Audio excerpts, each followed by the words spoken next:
Have you ever wanted to climb the highest mountain in Wales, but didn't know where to start, or even how to get to the top? Then this is your guide to Mount Snowdon. Wyddfa. Snowdon. Wyddfa. Mount Snowdon. Wyddfa. Either. Both. Either.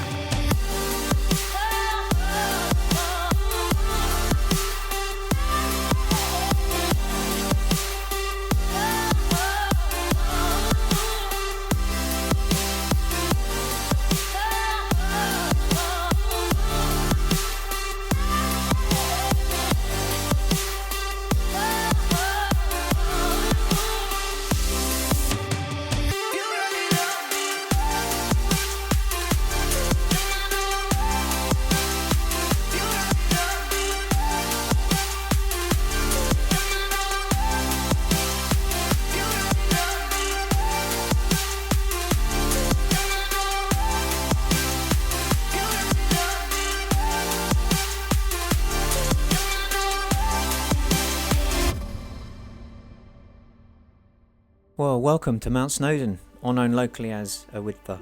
You'll start your walk to the top from the Penny Pass car park. There's a couple of ways of getting there. Most obvious is to drive and park, but you'll soon find it gets very expensive and spaces are limited, even with pre-booking. So my recommendation is to either park down the valley in Llanberis or Nantperis and get the Sherpa bus from there. Despite the parking and the return bus fare, it turns out a lot cheaper for a day out on Snowdon, Wyddfa. Once you're at the Penny Pass car park, you can finally start your walk. Head west, northwest, out towards the signs for the PYG track. It's marked by carved stone showing the way. Initially you'll think, what's the fuss about? As you walk a paved path up onto the mountain. But it soon turns into the typical mountain path with rocks and uneven terrain. From then on, it's a mixture of steep climbs and steady inclines, as well as some downward sections. But beware, you'll be using your feet and hands in some places, as it can get particularly technical and steep in parts. This first section lasts about 1.7 kilometers and you'll gain an elevation of approximately 210 meters before you reach the ridge or col to pass onto the south side of the mountain and onto the next section.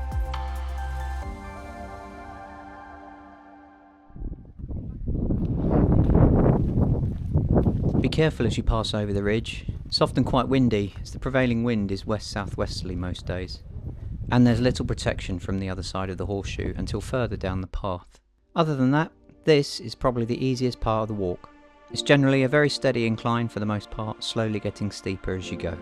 I'd say the only thing to watch out for in this section of the route that might catch you out is this slab of rock which cuts across the path and doesn't have an immediate or obvious route across, especially in poor visibility. Oh, and of course there are a couple of other similar sections along this part of the route to watch out for, where the path just simply disappears and isn't particularly obvious. Best way to deal with this is to have faith and continue in the general direction. You'll pick up a path as you get to the top of each small climb, but once again beware in poor visibility. A general direction of west-northwest should keep you in check. After a while you'll come to a small slab of rock sticking out of the path to the side, which signifies where the miners track meets the pig track. This is the way you'll go down later, but for now you'll continue on the path towards the next section, the zigzags, which marks your final climb up to the ridge. Oh yeah, of course there's this one little bit that might catch you out as well just after the zigzags. It's where the path again just disappears into nothing really, and you have to kind of just go up and climb over it. Doesn't look like a normal path, it's a bit of a pinch point, but it's quite fun, bit of a scramble.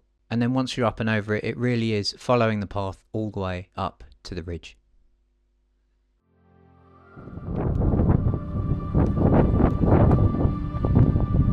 Once you've made it up to the ridge, you can relax a bit, but don't get too comfortable.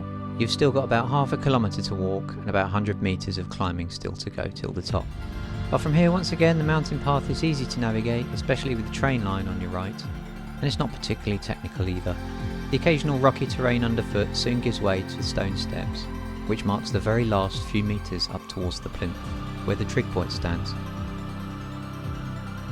And once there, you've made it to the top of the highest mountain in Wales. Congratulations.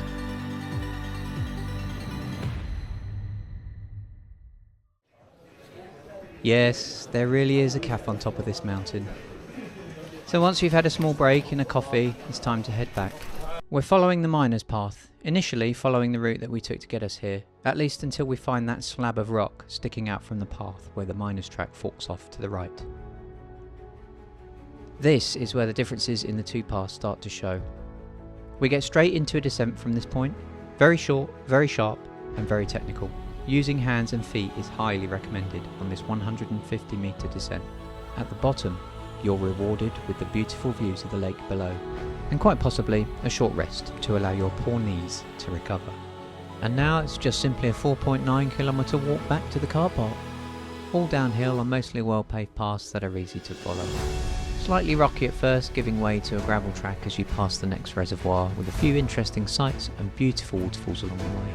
The last big marker is the causeway on the map, which crosses the other side of the reservoir for the final twists. But beware, with 2.2 kilometres to go, you'll think every turn will be the last and will be the one where you finally get to see the gates to the car park. But alas, there are many false summits. Finally, round the last bend, and there it is. The point which marks the end of your walk, and if you're a three-peaker, the end of goodness knows how many hours of effort.